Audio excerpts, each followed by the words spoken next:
रेवाड़ी विधानसभा 74 से मैं कांग्रेस कैंडिडेट के रूप में अपने आप को प्रत्याशी मानते हुए कार्य कर रहा हूँ। तो मेरी जो पार्टी है वो कांग्रेस पार्टी है, क्योंकि मैं केएलपी कॉलेज में पढ़ा हूँ। उस टाइम मैं एनएसयूआई से प्रेसिडेंट भी रहा हूँ केएलपी कॉलेज में, और उसके बाद भी कई साल तक मैं जैसे महाविद्यालय बॉम्बे में मैंने उसमें भी भाग लिया। उसके बाद मैं सर्विस में आ गया। सर्विस में रहते हुए आदमी को राजनीति नहीं करनी चाहिए, तो हमने पूरी अपना फोकस किया उस कार्य के ऊपर। और कार्य के बाद आखिरी जो मेरा टेनओवर था वो रेवाड़ी का था, एज ए कार्यकारी अधिकारी नगर परिषद में। तो यहाँ से रिटायरमेंट के बाद जब मैंने यहाँ काम किया तो उस दौरान मुझे महसूस हुआ कि हमारे यहाँ कोई नेतृत्व की कमी है, कोई विजन नहीं है, कोई काम करने का तरीका नहीं है। सब लोग कहते हैं कि जी ये कर देंगे, वो कर देंगे। कोई आप पर्टिकुलर बात करिए कि आपके पास क्या प्लान है, आप क्या प्लानिंग से काम करना चाहते हैं। अब जैसे मैं आपके हेल्थ के इशू पे बात करता हूँ कि हेल्थ का जो इशू है रेवाड़ी का, तो रेवाड़ी में सब कहते हैं अब ट्रॉमा सेंटर बना दिया, हॉस्पिटल बना दिया। आप पता है ये पार्किंग नहीं हो, वहाँ हॉस्पिटल के अंदर आदमी की खड़े होने की जगह नहीं है, आप रोज़ देखते होंगे। हाँ, अभी सरकार कह रही है कि हम ज़मीन कहीं आइडेंटिफाई करेंगे, तो 10 साल लग जाएंगे उस ज़मीन को आइडेंटिफाई करने में। तो मेरा जो इस पे विज़न है कि हमको रेवाड़ी को मैंने युवा होते देखा है, बड़ी होते हुए देखा है। आप देखेंगे कि रेवाड़ी जो शहर है, अब लाइन पार से जो परली तरफ का जो एरिया है, जिसको हम विकास नगर कंकरवाली बोलते हैं, तो वहाँ क्यों नहीं हम एक अपना छोटा सब सेंटर बनाए हेल्थ का, जहाँ डॉक्टर बैठे, हम एक्सरे की मशीन, अल्ट्रासाउंड, 2-4 चीज़ें तो होती वो हम वहाँ लगा सकते हैं, ताकि वहाँ का पेशेंट यहाँ ना आए। बहुत छोटी बीमारी, किसी को बुखार की बीमारी, किसी को कुछ है, तो उसके लिए भी हमको हॉस्पिटल आना पड़ता, भीड़ हो जाती है। इसी तरह से इधर जो आपकी घड़ी बोलने रोड साइड में सारे आर जोन इधर बन रहा है, तो इधर भी एक हम अपना हेल्थ सेंटर बना सकते हैं, क्यों उसके ऊपर वजन कम हो जाएगा, लोगों का ट्रैफिक भी कम हो जाएगा। सर्कुलर रोड पे इसीलिए ज़्यादा भीड़ रहती है, हर आदमी को हॉस्पिटल जाना पड़ता है, तो गांव से भी बहुत पेशेंट आते हैं। तो इसलिए हमको ऐसी सुविधाएं देनी चाहिए कि लोगों को ज़्यादा दूर अपनी सुविधाओं के लिए नहीं जाना पड़े।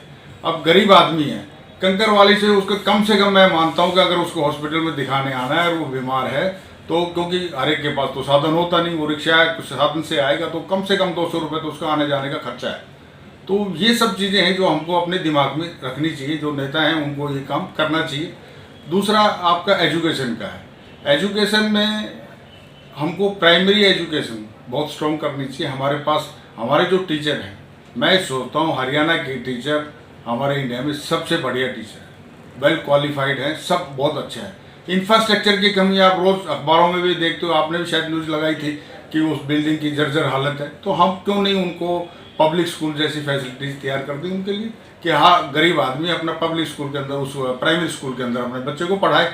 और जब तक आपकी हाई स्कूल तक एजुकेशन अगर गवर्नमेंट की हो गई, तो आप ये समझिए कि आपका बच्चा फिर रुकने वाला नहीं है, फिर उसकी तरक्की वो अपने आप आगे बढ़ जाएगा। आप देख रहे हैं कि प्राइमरी हाई स्कूल तक हर आदमी चाहता है कि मेरा बच्चा प्राइवेट स्कूल में पढ़े।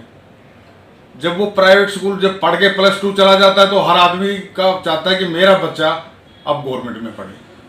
कोई कहता है कि मैं प्राइवेट मेडिकल कॉलेज में पढ़ाऊंगा, हर आदमी की इच्छा होती है कि मेडिकल कॉलेज के अंदर जाएं, यूनिवर्सिटी, गवर्नमेंट यूनिवर्सिटी में पढ़ें। वो तो मजबूरी है लोगों की कि वहाँ उनके पास एडमिशन नहीं हो पाते या कम रह जाते हैं, तो दूसरी जगह जाते हैं। तो जब हायर एजुकेशन में ये है कि लोग गवर्नमेंट में जा रहे हैं, तो प्राइवेट जो हमारी प्राइमरी एजुकेशन है उसको हमको स्ट्रॉन्ग करना चाहिए। उसके लिए शहर के अंदर हमको इस तरह के स्कूल्स खोलने चाहिए, जिनके अंदर बड़ा अच्छा पब्लिक स्कूल जैसा एनवायरनमेंट हो। टीचर्स हमारे पास अवेलेबल है, तो उनका रिसोर्सेज को हमको ज़्यादा से ज़्यादा यूटिलाइज करना चाहिए। तो ऐसा कि मैं नगर परिषद में रहा और भी दूसरे डिपार्टमेंट में रहा, तो जब हम मीटिंग्स होती हैं, जो बात होती हैं, तो मैं सोचता हूँ कि एक अधिकारी का एक अपना लिमिटेशन होती है, वो उससे ज़्यादा आगे मीटिंग में अगर कोई मान लो उसकी इच्छा की बात ऐसा कि वो चाहता है कि भाई ऐसा होना चाहिए, लेकिन वो बोल नहीं पाता। वो जो लीडरशिप है वो तो कह सकती है ना उस बात को, कि अब आप हरिनगर आपका जो फ्लाईओवर बना कितने साल में बना, किसी मंत्री ने पूछा? उसके नीचे सर्विस लेन नहीं बना के दी ठेकेदार ने, आपने देखा होगा। तो ये काम लीडरशिप का है, लीडरशिप को पूछना चाहिए कि भाई एजेंसी ने अब तक ये काम क्यों नहीं किया, या सर्विस लेन अच्छी क्यों नहीं बनाई। हंसनगर में लोग धक्के खा के जा रहे हैं, क्या किसी ने सुविधा सोची कि हंसनगर वालों का क्या होगा अगर फाटक बन रहा तो उसके लिए फैसिलिटी तो देनी चाहिए कि यार कुछ तो इनका वे आउट निकालो। कि लोग खड्डे में से जा रहे हैं, कोई गिर रहा है, किसी का पैर टूट गया, किसी का कुछ हो गया। तो ये मेरे अंदर ये भावना है कि यार जब तक हम इसको नहीं संभालेंगे, जब तक हम आगे राजनीति में नहीं आएंगे, तो ये हमारा इलाका ऐसे पिछड़ता रहेगा। इसके लिए आवाज़ उठाई आपने? हाँ, मैंने आवाज़ उठाई, पीछे हमने ज्ञापन भी दिया है, मैंने ओबीसी मैटर के ऊपर भी बोला है और सुविधाओं के ऊपर भी हमने डीसी के माध्यम से ज्ञापन दिया। मैं खुद मुख्यमंत्री जी से भी मिल के आया हूँ। वो तो बीजेपी के हैं, लेकिन मुख्यमंत्री तो हरियाणा के हैं। हम अपने काम के लिए जाएंगे, हम उनके पास गए, उनको ज्ञापन भी दिया। तो जो हमारे प्रोजेक्ट, बस स्टैंड नहीं बन पाया अभी तक, तो आप ये बहुत छोटी छोटी मूलभूत सुविधाएं लोगों को, नागरिक को चाहिए, बिजली, पानी और उनकी स्वास्थ्य सेवा, बस ये उनको चाहिए। आम आदमी का बहुत छोटी छोटी चीज़ों की जरूरत होती है और वो हम पूरा, यहाँ के जो नेता हैं वो सब रहते तो बाहर हैं। मैं पूछना चाहता हूँ कि कभी कोई मार्केट में जाके कोई सामान खरीदने गया आज तक अपना? आप बताइए, आपका कोई विधायक गया हो, कोई आपका मेंबर ऑफ पार्लियामेंट गया हो, वो सब लोग भारी रहते, भारी करते, भारी परचेज करते। यहाँ के दुकानदार से तीसरे वोट मांगने जाते, वोट के टाइम पे जाते। आप बताओ उसके क्या। मैं जो रेवाड़ी को जो मैंने देखा, मैंने जब युवा था तब से मैंने रेवाड़ी को देखा है।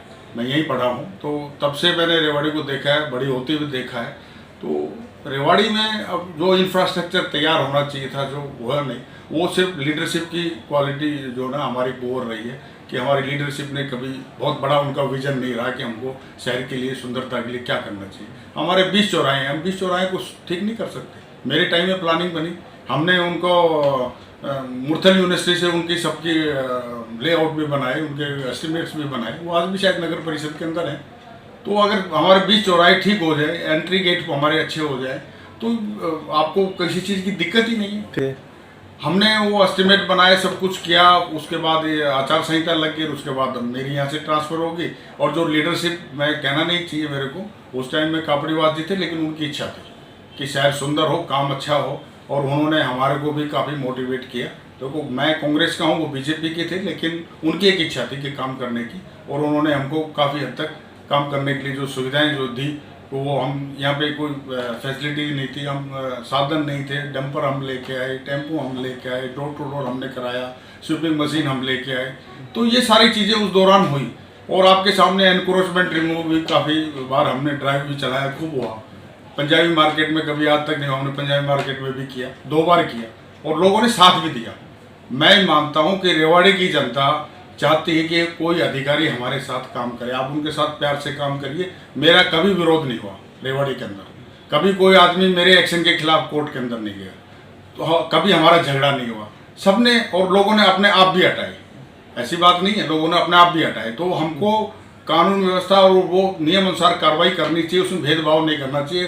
तो लोग, यहाँ की जनता साथ देने के लिए बिल्कुल तैयार है। कि कोई अधिकारी आज तक बाजार में गया हो तो आप पूछ लेना बाजार में जाके, क्योंकि जब तक आप स्वयं लीड नहीं करेंगे तब तक कैसे काम चलेगा। सब काम ठप हो गए, दूसरी चीज़ों में लग गए सब लोग, किसी की प्रॉपर्टी आईडी में लग गया, कोई उसी में। मैं सोचता हूँ कि ऐसा कोई आदमी नहीं है जो फोटो स्टेट की दुकान पे ना गए हो। कोई प्रॉपर्टी आईडी ठीक कराने के लिए गए, फैमिली आईडी ठीक कराने के लिए जा रहे हैं। अगर नहीं हो रही तो आप उनको मैनुअल करो, हमारी सरकार आएगी तो हम उसको मैनुअल भी करवा देंगे, कि लोगों को तो अपनी ज़रूरत की चीज़ है तो उसको ठीक करना चाहिए। अगर ट्रांसपेरेंट हो गया तो फिर लोग धक्के क्यों खा रहे हैं, क्यों परेशानी क्यों आ रही है? आप खुद देख लीजिए प्रॉपर्टी आईडी में कितनी प्रॉब्लम आ रही है। तो इनको, अगर आपका ऑनलाइन ठीक सिस्टम नहीं चल रहा तो आपको उस पर काम करना चाहिए, आप मैनुअल कर सकते हैं। आप उसको, लोगों को तो सुविधाएं चाहिए कम से कम।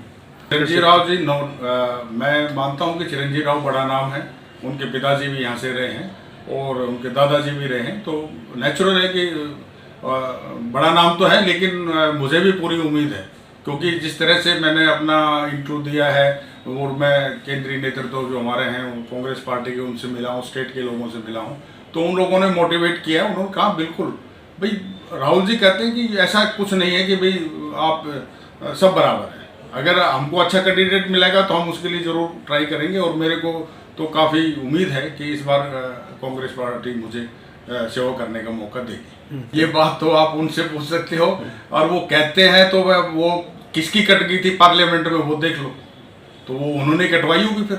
और तो मैं तो कुछ इस बारे में कमेंट्स करना नहीं चाहता, क्योंकि मेरी पार्टी से हैं, तो वो उनकी अपनी सोच है।